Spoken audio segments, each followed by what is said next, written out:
ఈ క్రింది వానిలో వ్యక్తి యొక్క వికాసంకు సంబంధించి సరైన దానిని గుర్తించండి. ఆప్షన్ 2, వికాసం అనేది ఒకరి మూర్తిమత్వంలోని అన్ని అంశాలలో మార్పులు, నిర్మాణాలు మరియు విధులకు సంబంధించింది. అర్జున్ మరో 4 అబ్బాయిలు ఒకే వయసు వారు, ఒకే పాఠశాలలో చదువుతున్నారు. వారు తమను తాము ఒక సమూహంగా గుర్తించుకున్నారు. ఐక్యతతో ఉంటారు. సమూహంలోని ఇతర సభ్యులకు నచ్చినదేది చేయడానికి ప్రయత్నించరు. వారు తమను తాము అమ్మాయిల నుండి కూడా వేరు చేసుకున్నారు. ఈ రకమైన ప్రవర్తన వికాసం యొక్క ఈ దశలో కనిపిస్తుంది. ఆప్షన్ 1, ఉత్తర బాల్య దశ. ప్రతీక్ తన కొడుకు బాగా సర్దుబాటు చెందిన వ్యక్తిగా ఎదగాలని కోరుకుంటున్నాడు. అతను తన కుమారునికి ప్రజ్ఞాత్మక ఉద్దీపనకు తోడ్పడే అనేక విషయాలను అందిస్తాడు.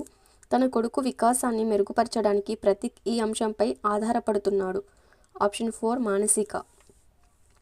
1 నుండి 5వ తరగతి వరకు ఉన్న పాఠశాలలో 61 నుండి 90 మధ్య విద్యార్థులు ఉంటే ఆర్టీఈ చట్టం 2009 కింద సిఫారసు చేయబడిన ఉపాధ్యాయుల సంఖ్య ఆప్షన్ 4, 3. నిరంతర సమగ్ర మూల్యాంకనంలో సమగ్ర అనే పదం సూచించేది. ఆప్షన్ 4 అండి, వివిధ అభ్యాసన రంగాల మదింపు. క్రింది వాటిలో పిల్లల మానసిక వికాసానికి సంబంధించిన అంశాలను గుర్తించండి. Option 1, ABCDE. స్మృతి, భాష, వివేచనం, ఊహ, భావన నిర్మాణం అన్నీ అన్నమాట.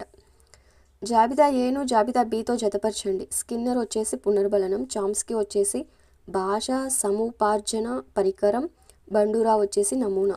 ఆప్షన్ వచ్చేసి 2 అన్నమాట ఆన్సర్.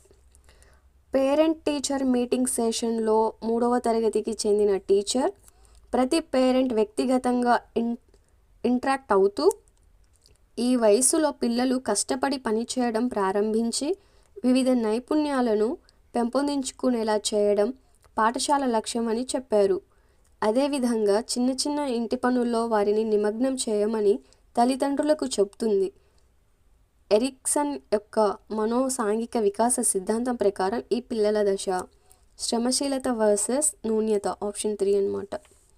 6వ తరగతి విద్యార్థి 8వ తరగతిలోని గణిత సమస్యలను సులభంగా పరిష్కరిస్తాడు. దీనిని ప్రతిబింబిస్తుంది. ఆప్షన్ 2 అండి, విద్యార్థి యొక్క వాస్తవిక వయసు మానసిక వయసు కంటే తక్కువ. విద్యార్థి యొక్క వాస్తవిక వయసు మానసిక వయసు కంటే తక్కువ. ఆప్షన్ 2.